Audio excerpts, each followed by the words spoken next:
We are officially back for Season 3 of the Brighton Career Mode here on FC24. Thanks to you guys for leaving the feedback on the last episode to let us know that we want to continue this career mode as of right now. Some of the feedback was that maybe we could switch to a team within this career mode and take them over from this starting point as of right now and here in Season 3. But most of the feedback said that we want to continue this Brighton Career Mode, so that's exactly what we're going to do. We're going to fight for some trophies here in Season 3. In Season 2, we played 51 total games with 30 wins out of those 51 games and 7 draws as well with 14 losses. 100 goals scored and 67 goals allowed is something we absolutely love to see.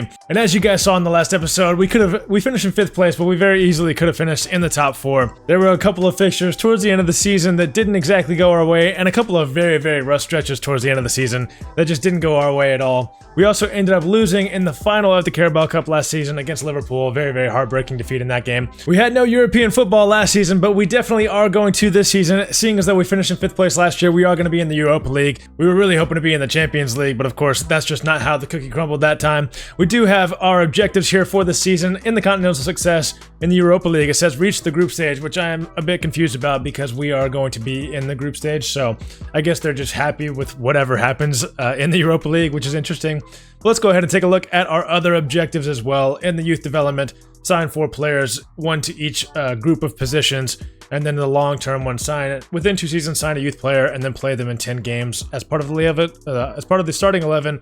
We're coming on as a sub, so we'll see how that goes. As far as the brand exposure, get a streak of 3 clean sheets in away matches this season. That is going to be a very, very difficult one. And then sign 2 players of a different nationality from the one of the club, so just not English. In the domestic success portion of our objectives, they want us to finish in a Champions League spot. So they want us to finish in the top 4, which we almost did last year. And then they want us to reach the round of 16 in the FA Cup, which I think is doable. We should be able to do that, which we haven't done so yet in the FA Cup, but I think we should be able to. And then as far as financial, they want us to make a €3 million profit from youth player sales within 2 seasons, which will be very easy to do. As far as my personal objectives for this season, I want to win at least 1 trophy, whether that be Carabao Cup, FA Cup, Premier League, or Europa League, which is obviously easier said than done, but I would love to see Brighton end up with a trophy before we end up leaving at any point. Depending on how this season goes, there easily could be another 4th season for this career mode. We'll just have to see how it goes by the end of the year. I wanted to go ahead and recap the Europa League and Champions League and Conference League winners of last season. So of course, Bayern ended up winning the Champions League. They beat Barcelona 3-2.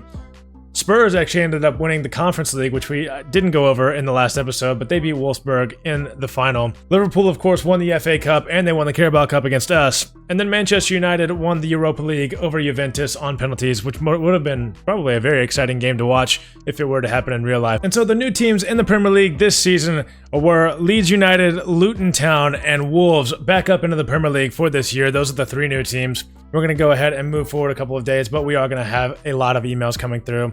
Looks like we were going to have a transfer budget increase. So now our transfer budget is going to be 225 million, which is just absolutely ridiculous and a little bit unrealistic given the fact that we're only in the Europa League, but we're obviously not going to use all of that transfer budget. At most, I would like to spend maybe 100 million, depending on the players we're going to bring in and the type of players we're going to bring in. But yeah, almost no way we would ever spend 225 million. I mean, we could buy some of the best players in the world for that kind of money. Carlos Baleba for 12.9 million to Bournemouth. I do not want to let him go. I want to use him as a backup and a rotational player this season, so we are not going to let him go. We have a loan offer here for Stanley Wilson. We will let him go out if he wants to. And we have a transfer offer here from Crystal Palace for Kozlowski. Not exactly an unrealistic transfer, so I would be intrigued by letting him go to Crystal Palace.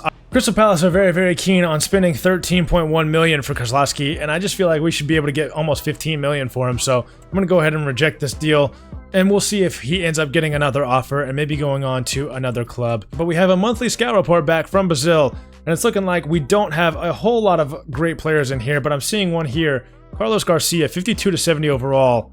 Only 550,000, unfortunately, is the value. 65 to 89 potential. We'll leave him in here for now. Dennis DeCosta, 26 to 36 overall, is absolutely terrible. I'm not sure what's going on there, but 70 to 94 potential.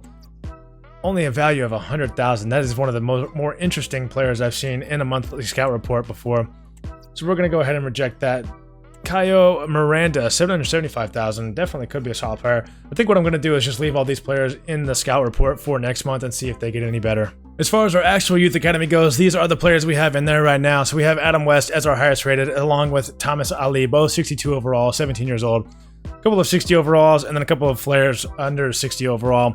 Waiting on a lot of these players to start growing before we bring them into the squad. But once they get to that 62, 63 mark, that's when we start really looking for them. So maybe Adam West or Thomas Ali will be able to bring into the squad at some point in this season.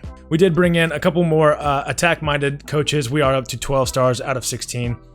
We are up to 9 stars out of 27 in the midfield. We could bring in another one in the midfield, and I think I'm actually going to. It's looking like this coach here, Christopher Rainey, is a 4-star midfielder, has 4-star midfield skills for tiki-taka, so we will go ahead and sign him up to be in that 3rd spot in the midfield, just so we can have a few more stars there. And the main reason I wanted to do that was so that our youth academy players could get a little bit better. The development a lot of the times for those players so far in this career mode has been very, very slow. So I wanted to beef that up just a little bit. We're going to go ahead and advance further. We're going to end up having a lot of transfer offers, so I'm probably not going to show all of them, but Victor Ribeiro out on loan to Everton, probably not going to get a lot of playtime there, so we're not going to let him go.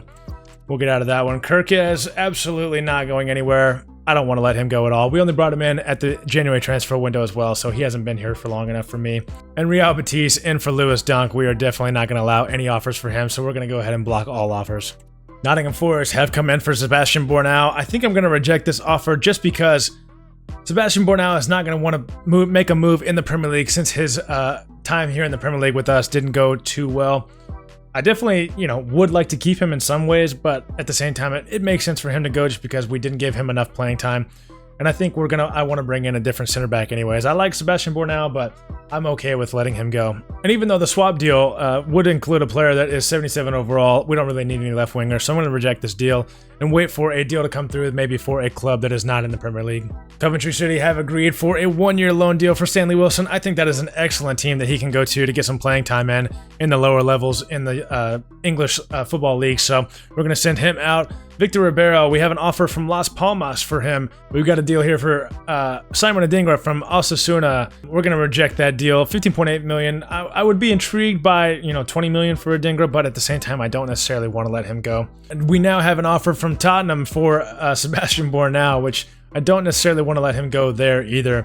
It would make sense if we had played Sebastian Bornau, but I don't think Spurs would be coming in for a player that was kind of 3rd or 4th choice center back for us last season. So Crystal Palace coming in for a loan move for Adrian Mazilu. We're going to reject that one. I kind of want him to go to a little bit smaller of a club so that maybe he could actually grow in overall. João Pedro, a transfer offer from Bournemouth for him, an exchange offer for Marcus Tavernier. I don't necessarily want that player. I think we're going to go ahead and reject this offer for now. I don't necessarily want to get rid of João Pedro. I'm going to let you guys let me know in the comments whether or not we would or should get rid of him or let him go to another club. Fulham come in for Verbruggen. No shot. Verbruggen is our #1 goalkeeper, and we are going to keep him. He has been pretty solid for us over the years, so we're going to let him be the #1 goalie for us moving forward still. The loan move for Ribeiro to Las Palmas has been made a 1-year loan move. Diamande getting a transfer offer in here from Fiorentina for him of 25.7 million. I don't want him to go anywhere. I'm going to reject all offers. We're going to try to play Diamande a lot more this year. He is a very, very solid center back, and I liked using him last year, so we are going to definitely keep him moving forward. As you can see, Stanley Wilson has completed his loan move, and we now have a offer coming in from Marseille for Pedro Neto. We're going to reject that one. We definitely don't want him going anywhere. We're going to go ahead and block all offers, actually, just because I want to keep him for as long as we possibly can in this career mode, and I've enjoyed using him, so we're going to keep him. Victor Ribeiro has finally completed his loan move to Las Palmas, so we will see you in a year, buddy. 19 years old, 69 overall. He definitely could grow into a very, very solid player. I'm hoping that he grows to maybe a 73, 74 overall next season. We've got an offer here for Andy Diop. We are definitely not going to let him go. We could get Charlie Patino in return for him, which would be interesting. Charlie Patino is a very, very good player. But I'm going to go ahead and reject that for now. If Patino is a player that we want to consider bringing in, let me know in the comments down below, because I could be intrigued by that one. Man, the only clubs that are coming in for Sebastian Bornau are Premier League clubs. Burnley came in for him after Spurs, and now Liverpool. We're going to reject that one as well. I definitely don't want to send him to a club that's going to be rivaling us for those top 4 spots. We now have an offer here from Fenerbahce for a loan move for Mazilu. I could be interested in letting him go there, not Crystal Palace or Brentford, but that one might make a little bit more sense. We'll let him go there if we can agree a deal. We now have an offer from Brentford for 13.1 million for Kozlowski. We will We will delegate that one and try to get at least 15 million for him. Hopefully we can, and hopefully we can get him off the books. I would like to keep him and use him, but at this point he's just behind too many players for us to give him game time. We do now have a preseason tournament invite that we could look into getting some extra money for our budget, of course, which is, you know, 225 million. So we don't exactly need the 3 million that we could get here potentially, but we'll go ahead and go with the European International just so we can have a little bit better competition.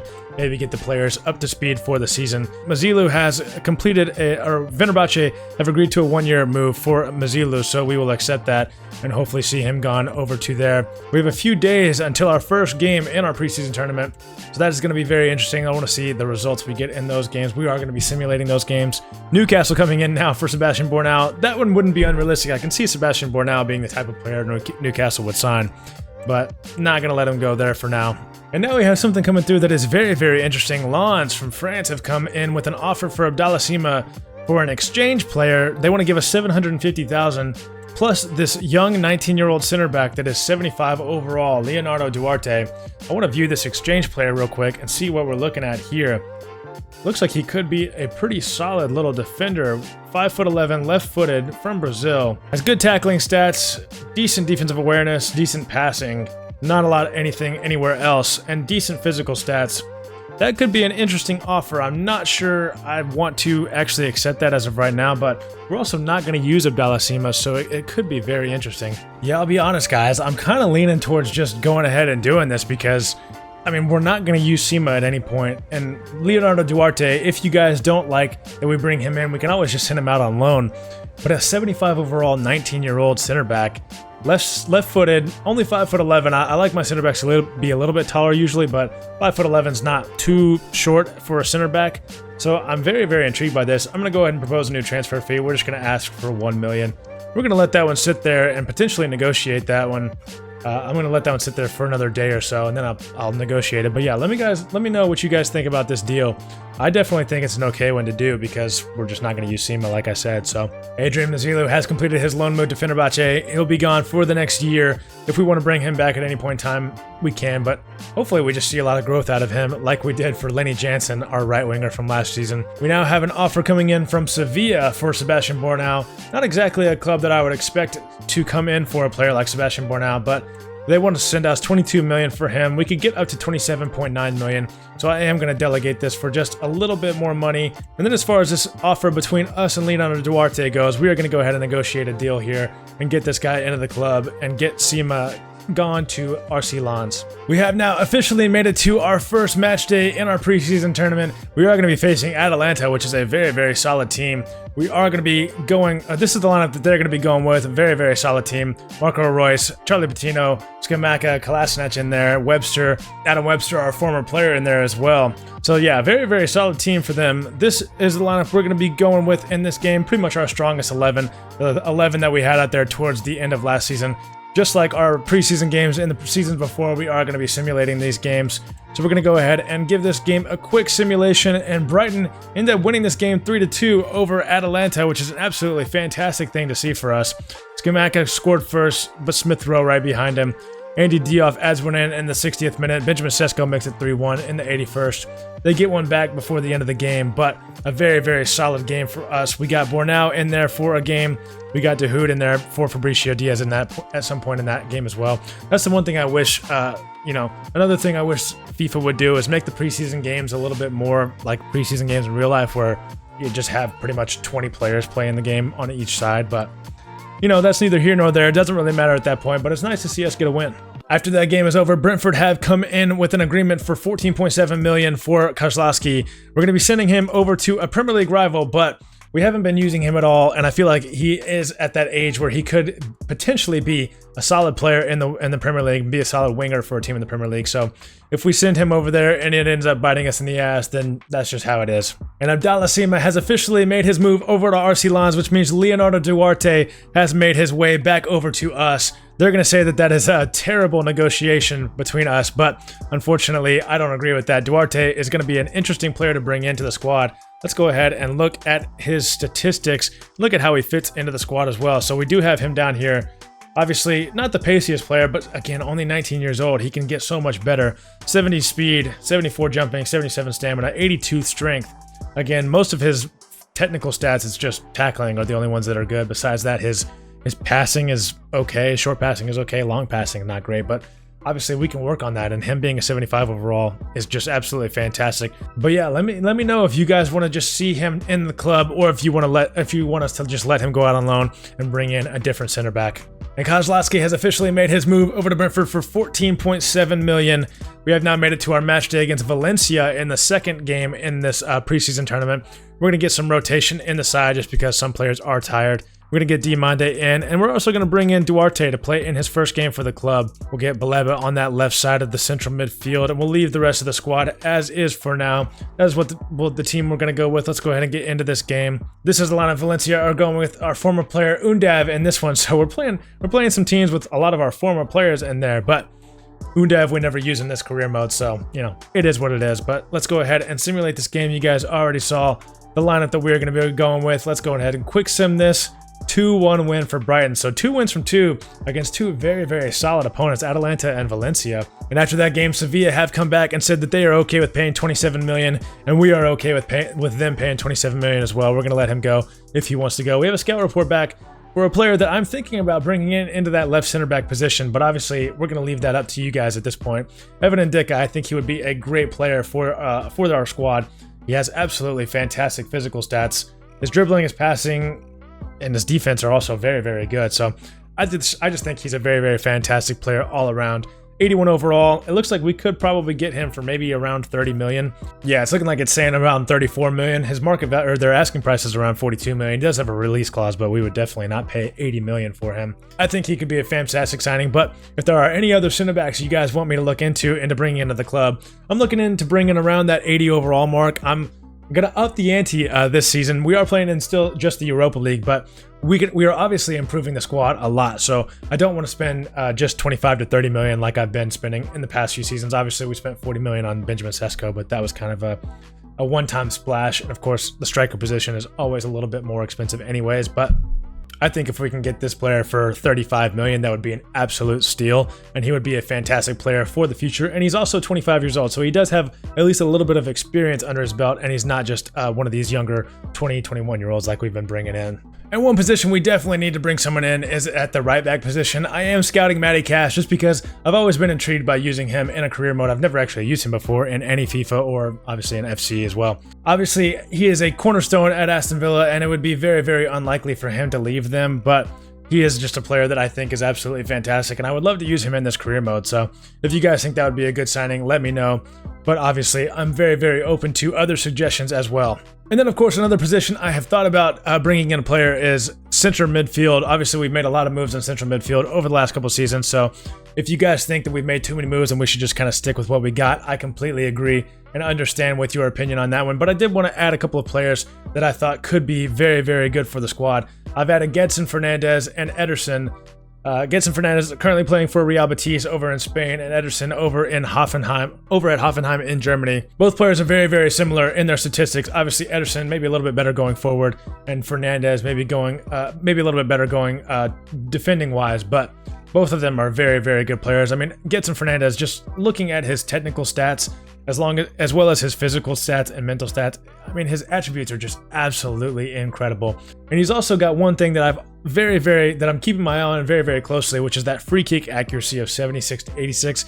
We don't have anyone in the squad right now that can take free kicks very well. Pascal Gross was our best player last year at taking free kicks, and obviously he is retired and is no longer with the club. So I think bringing in a player like Gedson Fernandez would be absolutely fantastic. And he also has a Portugal connection with Pedro Neto already, so I would be okay with bringing in either of these guys. And I'm currently scouting both of them. We don't know how much it would cost to bring them in. I'm expecting 40 million plus for both of them, but I am okay with spending that. I mean, I don't want to go too crazy and spend like 60 million on a player, but if they are around 40 to 50, I would be willing to spend that. So if you guys think they are solid options, please let me know in the comments down below. And we have now made it to our match day, our final game of the preseason tournament here against Getafe. This is the lineup they're going to be going with. I don't really know too much about Getafe or their lineup, but that is who they are going with.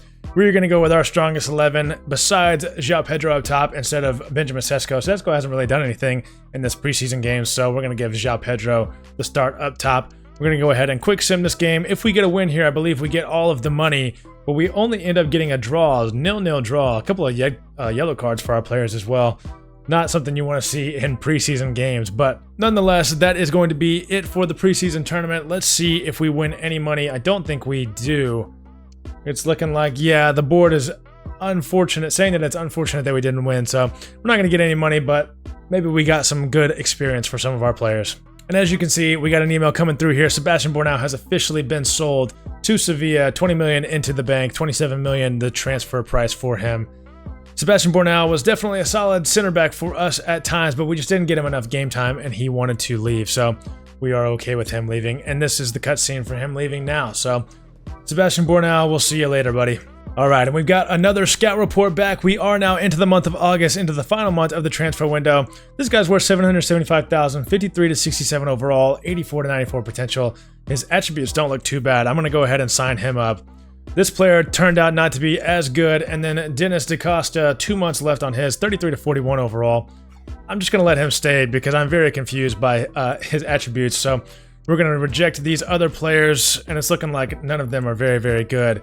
Except for Leonardo DaCosta, 53 to 73 overall, 74 to 94 potential. Looking at his potential attributes, looks like he could be very good. His technical attributes have very, very high ranges on them.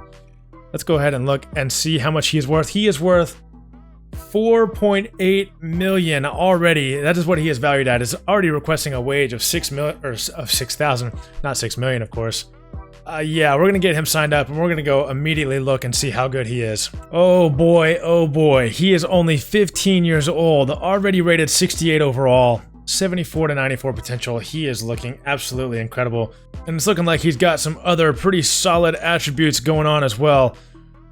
His acceleration is up to a 77, but his sprint speed is only a 67, so we're gonna go ahead and look and see if maybe he could fit into any other positions. It looks like attacking midfielder, he could maybe play there, but I'm thinking he's gonna more than likely just stay on the wing.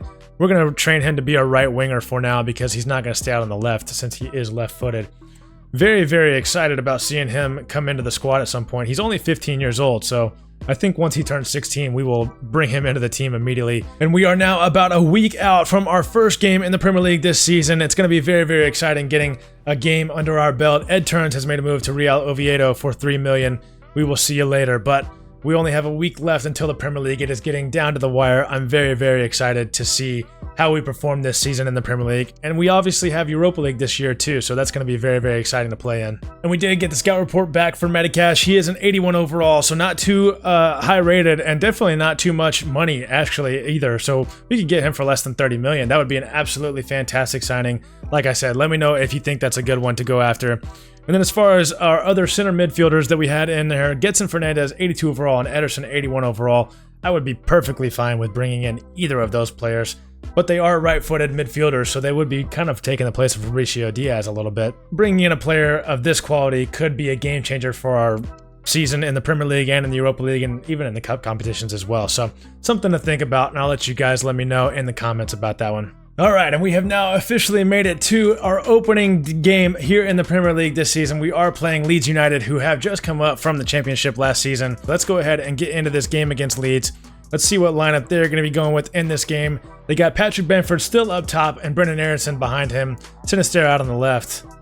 Meslier in goal, Ampadu in midfield. Those are the only ones I'm too familiar with, but definitely still a solid lineup, but a lineup that we could very, very easily beat.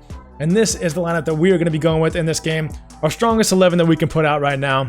Still on ultimate difficulty, still have the sliders the same. I might tweak those a little bit depending on how it goes this season. I have a feeling this game against Leeds could get ugly pretty quickly, but let's go ahead and get into it. All right, boys, first game of the season here against Leeds United. Definitely a game we should be winning. Kirkes finds Andy Diouf. Andy Diouf in midfield finds Benjamin Sesko, who takes a nice touch, goes for the shot. That one's going to be wide of the post, but we're starting off hot here in this game against Leeds United.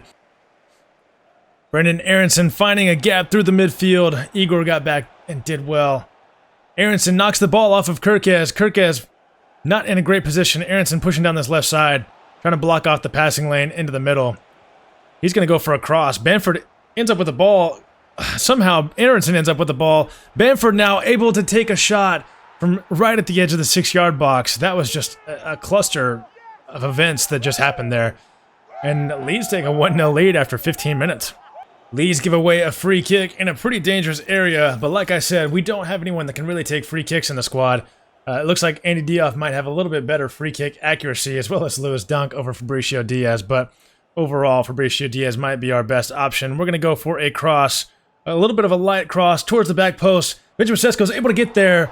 Not a bad effort from Benjamin Sesko, but the ball was right at Meslier. Out for a corner. We're going to swing this one in with Emil Smith-Rowe. Maybe look towards the back post, a little bit more towards the middle of the box. Igor gets his head to it. That one will be out of bounds and out for a goal kick. Andy Diouf with an interesting pass out here to Benjamin Sesko. He's going to have to turn back inside. Andy Diouf going to try to find Smith-Rowe. We can't find him. The ball bounces to Benjamin Sesko. Fabricio Diaz takes a touch, goes for a shot. Not a bad effort. Meslier makes the save. We're going to ask the players to run near post. I believe that was Igor did run near post. That one's going to be headed away. Adingra is going to be able to come down with it, though. We find Igor, who is not who we want on the ball. Andy Diouf, a much better option. I see someone towards the back post. I mean, what in the world is that fucking cross? But we're going to push that one down to this right side. Pedro Neto, back to Lamptey. Lamptey inside to Diaz. Diaz to Andy Diouf, and Diouf takes a shot. Meslier makes the save. It looks like they're going to be able to get away. Leeds pushing down the right wing. Darmian makes a pass inside to Poveda. Poveda pushing around the edge of the box. Kirkes makes a tackle. There's going to be a cross. It's going to be just like the one that we just did. Sinistera ends up with it down this left side. Sinistera is a very, very dangerous player. A player that we thought about bringing in. That pass is going to be very, very interesting, but Verbruggen is able to collect it.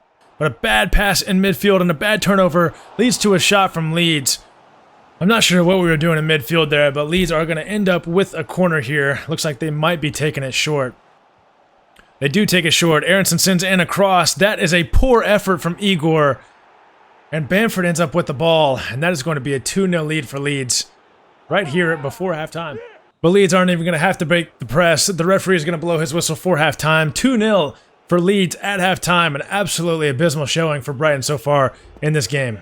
We have a throw in here. Adingra on the edge of the box. Going to look for a pass out here to Andy Diouf. I don't like our options right now. Kirkes back inside to Adingra. Adingra over to Diaz. Diaz over to Sesko. Sesko's going to go for a shot and goes wide of the post yet again. That is 2 chances he has had to put a goal into the ball in the back of the net and hasn't been able to in this game. But we keep the pressure on. Fabricio Diaz with a pass to Pedro Neto. That was an incredible pass, but an equally as good save from Meslier there. And unfortunately, this time they're not going to be able to get away. Pedro Neto finds a pass inside to Smith-Rowe. Smith-Rowe going for a shot. We're playing terribly going forward today. Kirkes with a pass inside to Smith-Rowe. I don't like our options there. Smith-Rowe with a pass out to Adingra. Adingra finds a pass to Sesko, who's going to find Smith-Rowe. Smith-Rowe trying to get the header in. We got to find a way to get that one in the back of the net. Diaz waiting for the run of Tariq Lamptey, who's going to keep going down this side. Look for a cross. Smith-Rowe is able to get to it, and the header is saved by Meslier out for a corner. Pedro Neto swinging this one in. Fabricio Diaz up for it. Not exactly who we want on the end of the ball there. Neto is going to keep this one in, though. Going to find Andy Diouf, who's going to find Smith-Rowe, who's going to take a shot, and Meslier makes another save. We are unable to find the back of the net in this game. Smith-Rowe swinging this one in. This time Sesko up for it. Sesko just unable to beat Meslier today. Fabricio Diaz with the pass out here to Pedro Neto. Pedro Neto has Benjamin Sesko inside. We are on a break. 10 minutes to go in this game. Can Benjamin Sesko find the back of the net? Of course he can't. Lamptey, or not Lamptey, but Meslier is on one today and has kept us out of this game. Here in the first game of the season, which is absolutely terrible to see. Lewis Dunk going to intercept that one. Terrible choice of pass. Aronson looking for a pass, someone to get it into. We're going to go for a sliding tackle. We find no one. We're going to try to block this one away. I mean, I have absolutely no idea what's going on with our team in this game. We have no time left. The referee is going to blow his whistle. That is going to be full time. We lose our very first game of the season 2-0 to Leeds United, who is likely going to be projected as to be one of the teams that is going to be relegated by the end of the season. So this is about as bad of a loss as you could have possibly ever imagined. Let's go ahead and look at the match facts before we get out of here, because I want to see what our expected goals is. We were expected to score 4.6 to their 2.3, so Melia did a fantastic job of keeping us out. 8 saves for him. He was absolutely on one today, and Benjamin Sesko had an absolute howler of a game. Not a great start to the season in the Premier League for Brighton, but we're gonna take this as a learning lesson and move forward. But that is where we're gonna leave it. Very, very abysmal game from us. We're going to catch you guys in the next episode. Please be sure to like the video. Please be sure to hit that subscribe button. And please be sure to comment down below what you think of the career mode. We're in season 3 now, which is absolutely fantastic. I'm glad you guys wanted the rest of this, or you wanted this career mode to continue, because it actually, is a lot of fun. But please be sure to comment down below as well any players you want me to bring into the club, or any players you want to see us let go of from the club. Thank you guys for watching. I'll catch you guys next time. Peace.